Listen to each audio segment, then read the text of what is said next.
I should like you to see with me something of the land of Siam, a land of strange contrasts in the faraway Orient.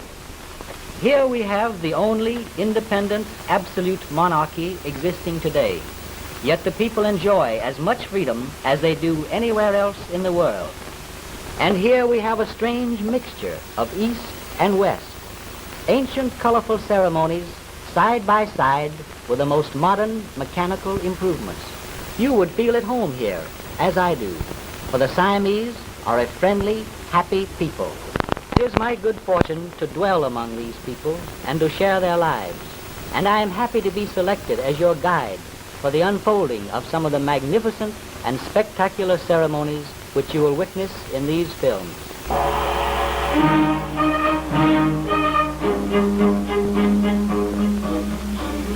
Tucked away in southeastern Asia lies Siam, shaped like the head of an elephant, and traditionally known as the land of white elephants.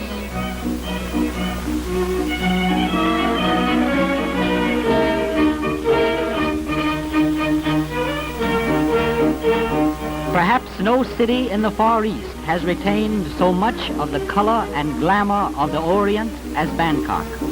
It has been called the Jewel City of Asia, but the Venice of the East is probably a more suitable name, for the whole city is laced with canals, although it has paved highways as well.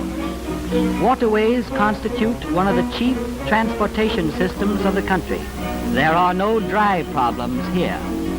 The Siamese of the Great Central Plain are water people, as much at home in boats as on land. They have even been called web-footed. The favorite home of many Siamese is a floating house with the river as a front yard, and they're always dropping in on each other. The floating market is one of the centers of river life. In the early morning hours, a vast array of delicious tropical fruits and vegetables are brought from nearby truck farms. The market is crowded with boats and buyers, and it's a noisy place, for the ladies are in the majority. Siamese women wore short hair more than a century before modern flappers started crowding men out of barbershops. In the olden days, an enemy army raided a Siamese city and dragged away many hundreds of girls by their long hair. After that, Siamese women cut their hair short and adopted the costumes of men, so they would not be recognized by the enemy as women. This fast little craft is tricky to operate.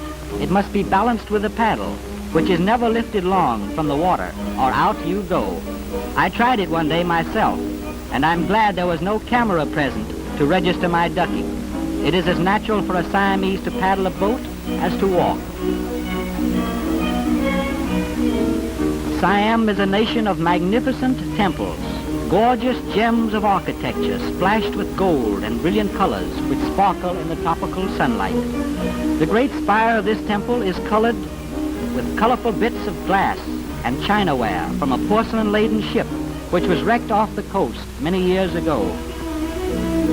Here is the Temple of the Golden Mount on an artificial hill constructed under the supervision of a Siamese king who wearied of the flat landscape of Bangkok.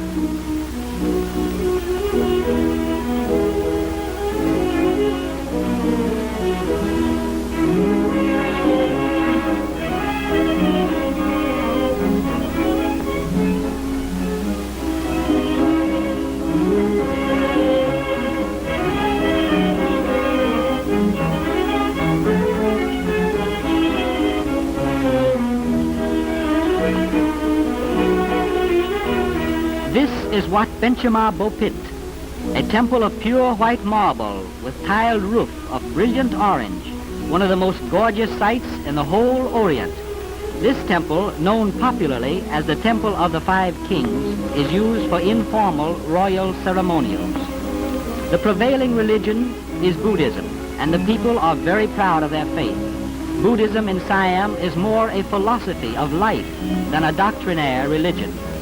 The rules and commandments for a good life are similar to the 10 Commandments of the Old Testament. Here is the gallery of images of the Buddha.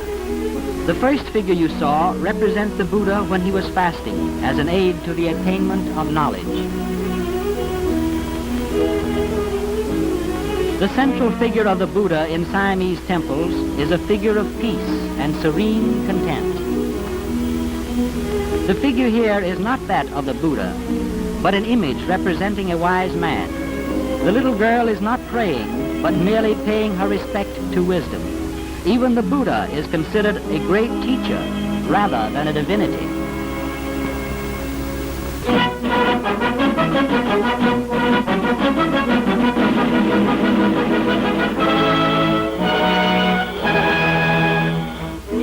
The unique festival of Ko Prasai is held every year in the grounds of many Bangkok temples. The chief part of the ceremony is the building of small sand mounds, which are elaborately decorated. The festival has its origin in the fact that Bangkok is in a low-lying delta, and soil is very scarce and precious. So it is considered an act of merit to bring sand and soil to build up the temple grounds. Visitors place money on artificial trees as contributions to the temple.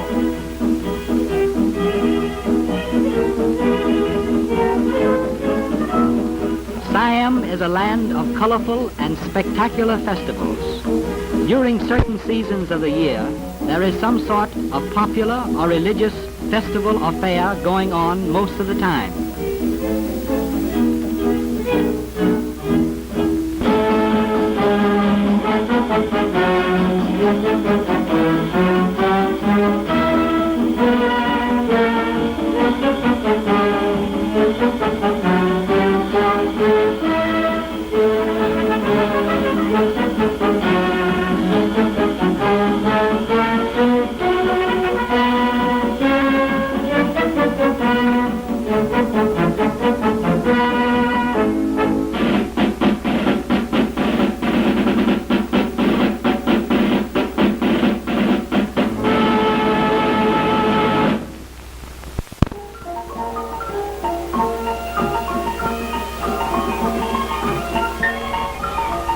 The Siamese are very fond of the theater, especially classical dancing.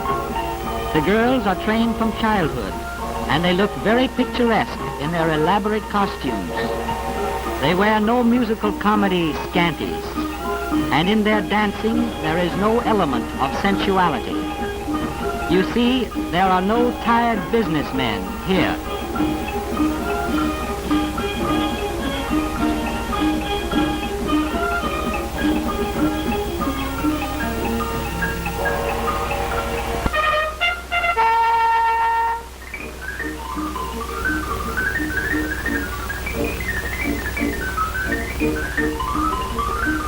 Perhaps there is no game in the world requiring more skill than the Siamese game of takraw, which is played with a ball made of reed.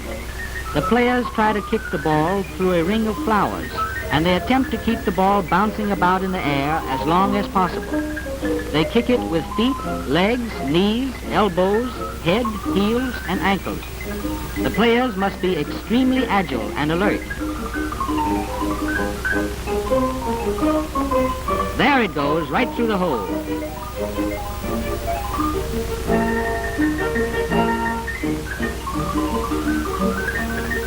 Another goal.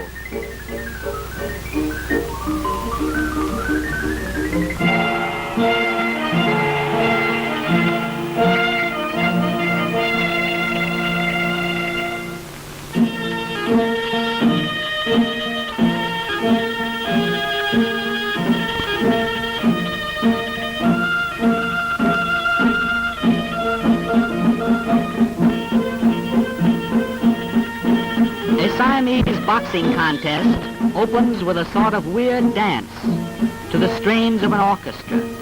The dance symbolizes that the fighters are looking over the ground for the combat. All during the round, the orchestra plays, starting slowly and getting faster and faster, encouraging the boxers to fight furiously.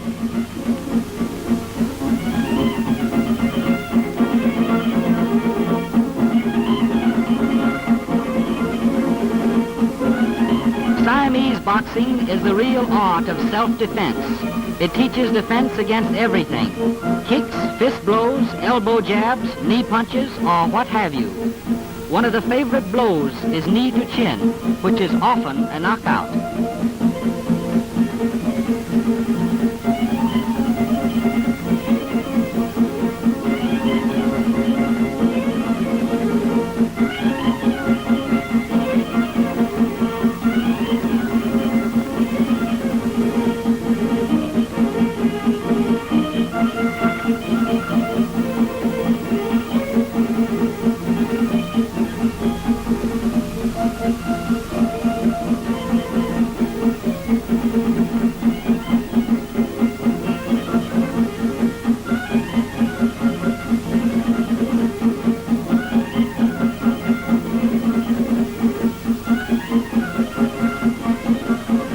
Here's another kind of blow known as the rear attack.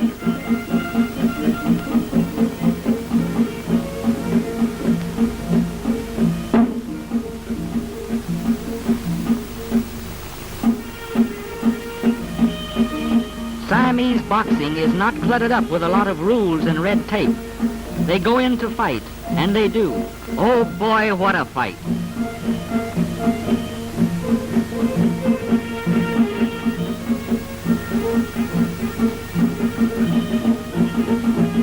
Look at that fellow. He's woozy.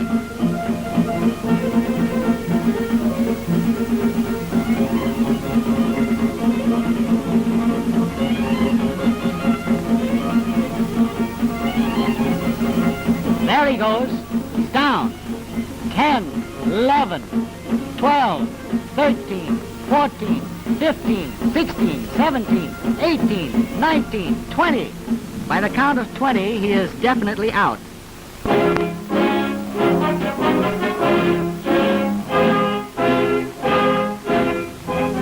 Cremations are held in the grounds of temples amid the chanting of priests who recite chapters from the scriptures which point out the impermanence of earthly things. All material things change and die. Earthly life is subject to birth, old age, sickness, and death. Only the spirit lives on forever. The funeral pyre is lit by a priest, or, in the case of a prominent man, by some member of the royal family, with fire which has been brought from temple candles. Then relatives of the dead man pass by the pyre, adding little sticks of wood or small candles to the flames.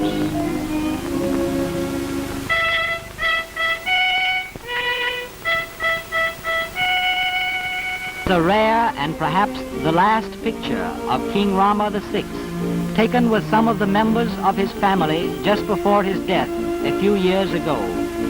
He was a poet king, a playwright king, who translated Shakespeare into Siamese and whose original plays are now classics of the Siamese theater. He was a capable, good-natured, and beloved ruler who longed for a son, but who died without a male heir. In the vanguard of his cremation procession, a lofty carriage bears the Prince Patriarch, High Priest of Siamese Buddhism. The procession is a glittering array of men in ancient and modern uniforms. The gold-encrusted and brilliantly jeweled urn contains the body of the king, which is in a kneeling position of prayer. It is brought to the cremation pavilion in a gigantic and magnificent funeral carriage of state. As it arrives at the cremation grounds, the urn is lowered to another carriage, and the procession passes slowly 3 times around the court of the pavilion before the earthly remains of the great monarch are carried to the high funeral pyre.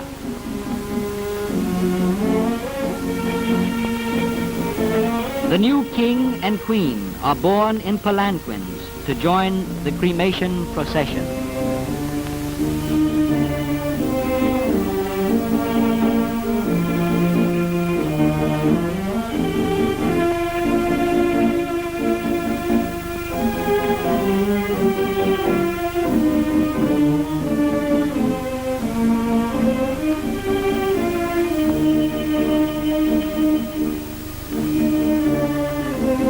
The favorite horse of the late king follows the body.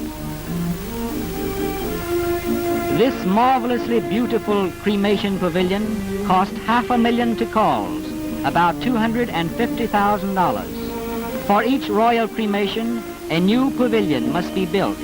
Even the same materials cannot be used for a similar purpose again. The wood is usually presented to various temples.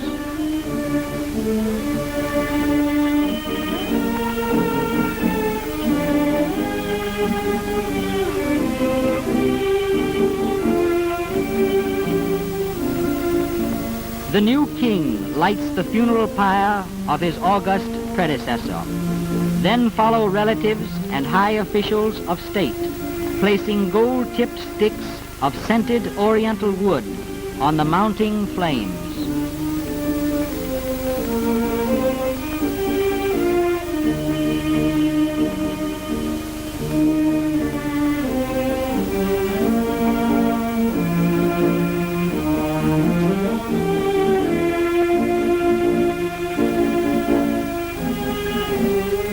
And so the soul of a great and benevolent monarch is released for a higher life.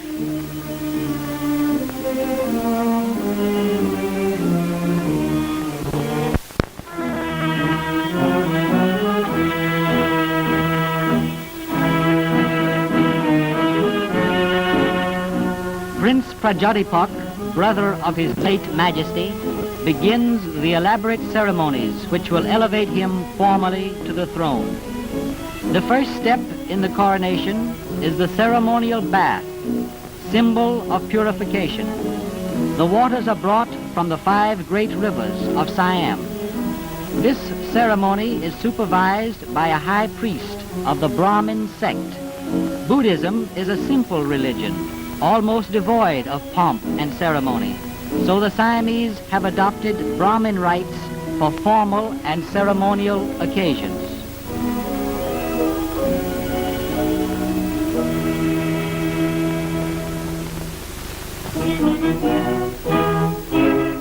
In a magnificent chamber of the Grand Palace, the coronation continues. The prince who is about to become king places the heavy crown of gold on his head himself, as it is forbidden for anyone else to touch the head of a king. He is suffering from a good old-fashioned case of stage fright, as anyone would who realizes with due seriousness the grave responsibilities of being an absolute monarch. Considering the difficulties under which the photographer was laboring to get these pictures, and considering that they were not staged for motion picture reproduction, I hope you will appreciate them all the more. He is presented with the ancient symbols of authority: a lance, a scepter, and a sword, 800 years old.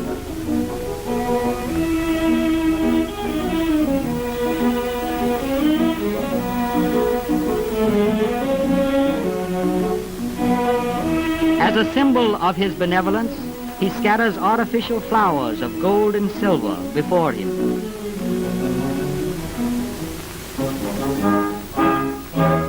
He pours lustral water into a golden bowl to symbolize the mingling of his virtues with those of his predecessors.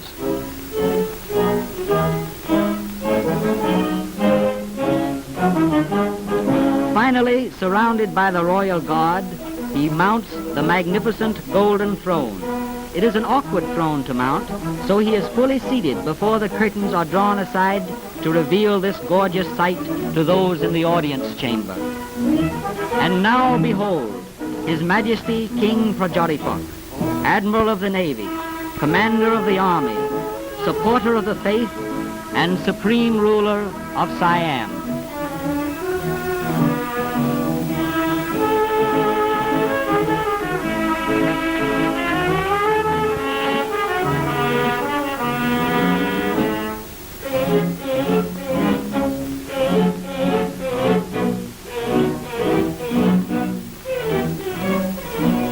His Majesty mounts the royal palanquin, carved in a lotus design, to make his first appearance in the capital city, to be acclaimed by the populace.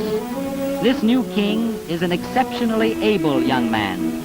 Educated in Europe, he is thoroughly modern in his outlook, but retains the ideals of Siam's ancient culture.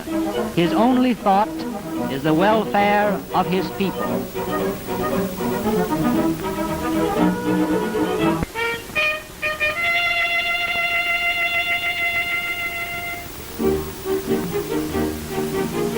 In the case of young princes, such as these, this ceremony is a state occasion under royal auspices. Their costumes are of rich gold and silver brocaded cloth. The collars are of gold filigree. The anklets are ancient Siamese jewelry. From childhood, Siamese children wear little tufts of hair at the top of the head. This is an old Brahmin custom, dating from before the days of Buddha. It was believed then that there was a microscopic hole in the top of the head through which the soul entered at birth. The ceremony today, however, is merely a tradition. The top knot is divided into 3 sections. In the case of royal children, the king cuts off one section with gold-encrusted scissors. A priest cuts off another with silvered scissors, while the last is severed by a near relative with ordinary shears.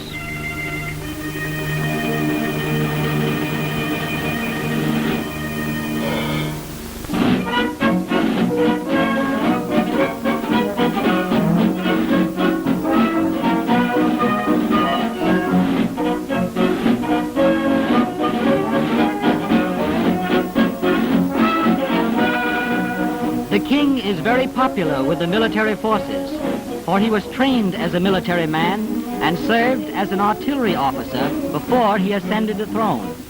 During his training, he served with the British and French armies.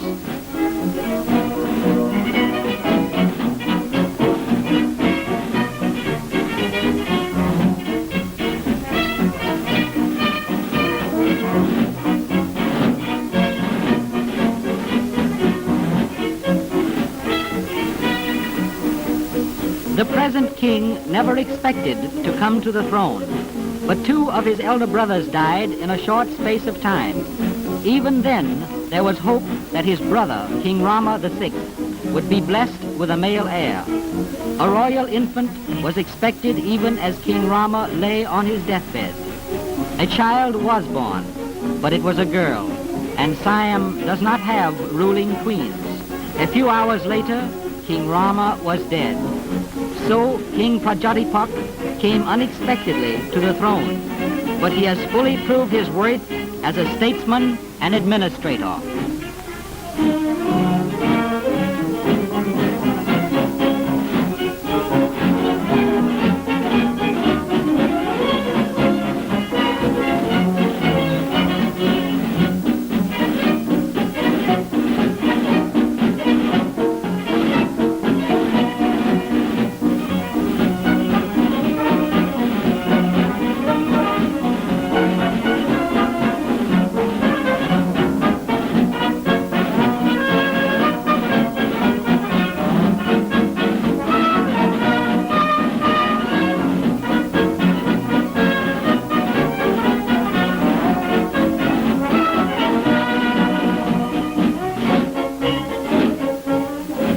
For the Royal Review, the ancient method of Siamese warfare is reproduced, when men fought with pikes and lances from the backs of elephants. It was usual for the king to lead his men fearlessly into the din and clatter of battle. Before the World War, in which Siam was one of the allies, this peaceful country had not fought a real war for almost a century and a half, but the army is always kept up to fighting trim.